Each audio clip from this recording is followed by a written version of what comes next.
We begin tonight with breaking news out of Southern California. A man with a shotgun, a loaded handgun, and ammunition in his car was arrested last night near Donald Trump's rally. Right, let's get right down to the newsroom where Duarte Geraldino has what we know so far on this. Duarte. Arthur, Natasha, this is a developing story. We're learning more about what happened. What we do know is that a man was arrested Saturday at a Trump rally in Southern California. Right now, the sheriff is expected to hold a news conference any minute. Here's what we know. Just before Saturday's rally in Coachella, police arrested a man near the venue. Now, this particular location was actually a checkpoint for VIPs and members of the press. The suspect was in a black SUV, and police say he was armed.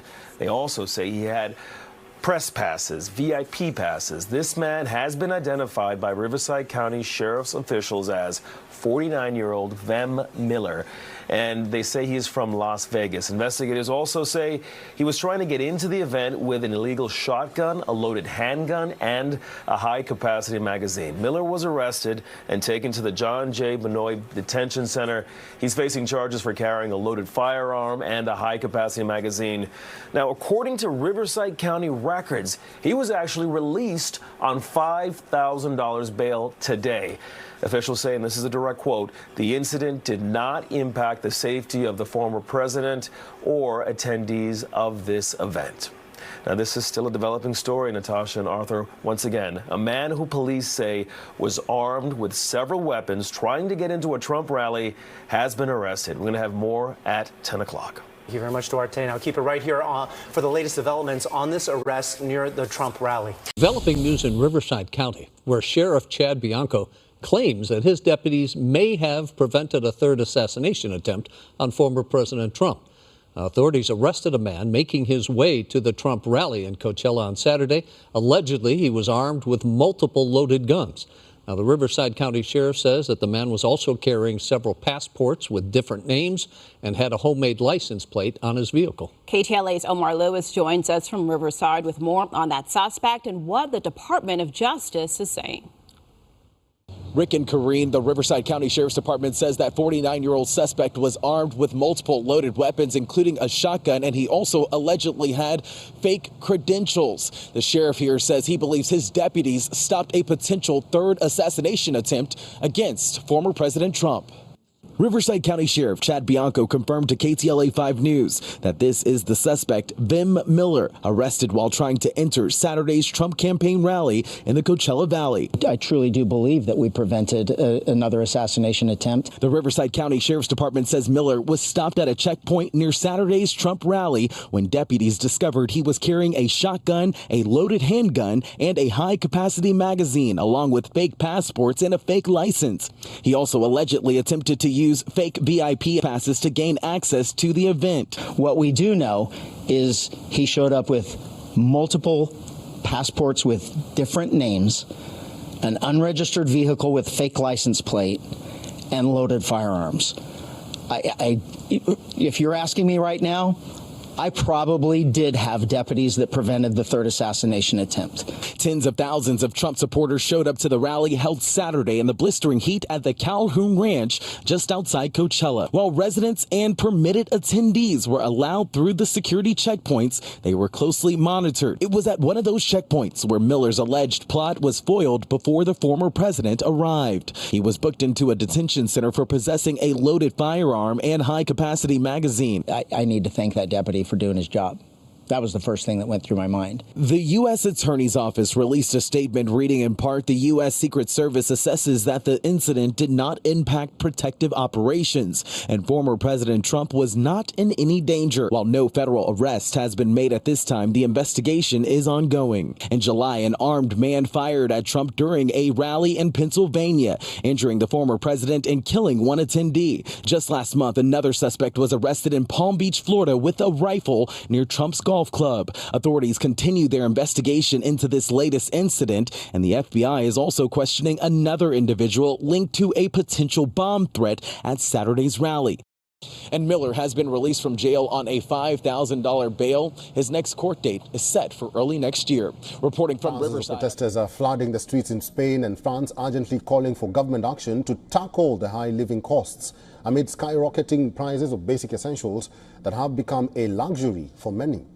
Young people in Spain's capital city, Madrid, are demanding affordable housing solutions as they struggle to make ends meet. With government policies prioritizing home ownership over affordable rental options, affordable housing has become a critical issue, particularly in major cities like Madrid and Barcelona. This is not the first time Spain has seen such protests. In 2011, 15 million housing crisis protests erupted over income inequality and welfare cuts. In the French Caribbean island of Martinique, protests turned violent, resulting in a death and multiple injuries. Demonstrators set fire to police stations, cars and road barricades, leading to a brief closure of the island's airport, stranding hundreds of passengers. Protesters have been raging in the Canary Islands since early September, primarily driven by concerns over tourism that has led to increased housing costs and strained infrastructure. Locals are frustrated that tourism is forcing them into unstable working conditions and pricing them out of their homes. And finally, as the 9-day festivities reached their climax in eastern India, the transgender community came together to take part in the sacred Vermilion ritual.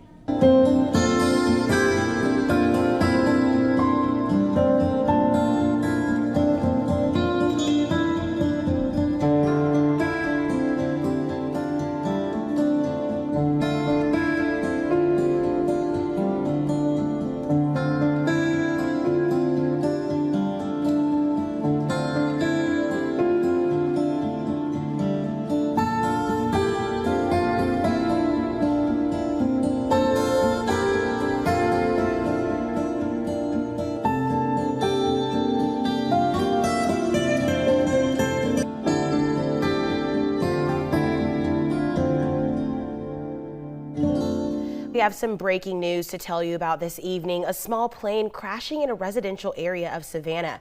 It happened on East 66 in Habersham around 9:45 p.m. tonight.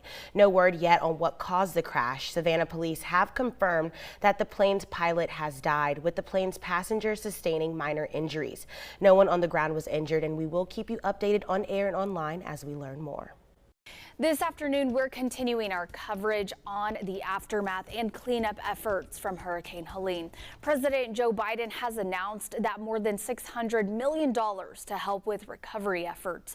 Biden says nearly $100 million of that will go to improve Florida's power system, but these funds will also go to help other states affected, like Georgia and North Carolina. Word tonight that FEMA is standing down across parts of western North Carolina, canceling some meetings because of threats to their staff. Ashe County Emergency Management says FEMA canceled events there due to threats in other parts of the region. They say the reasons for some of these threats, well, a lot of it has to do, at least according to officials, with misinformation.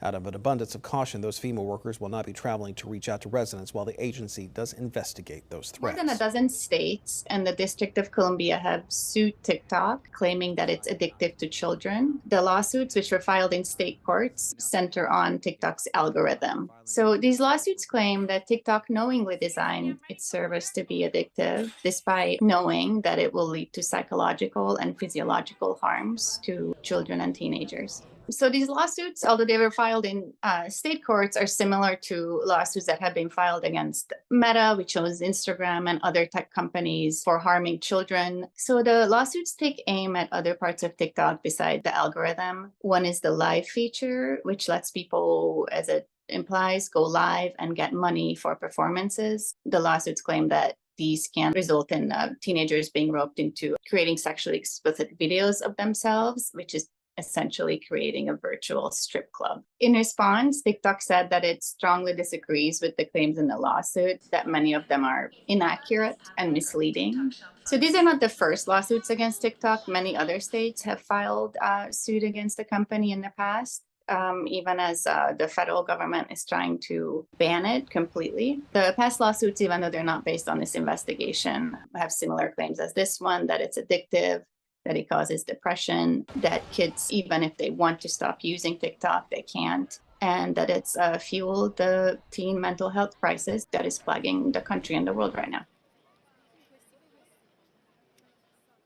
Dov Zakheim is a former Undersecretary of Defense in George W. Bush administration. He gives us a perspective on what to expect in the coming days.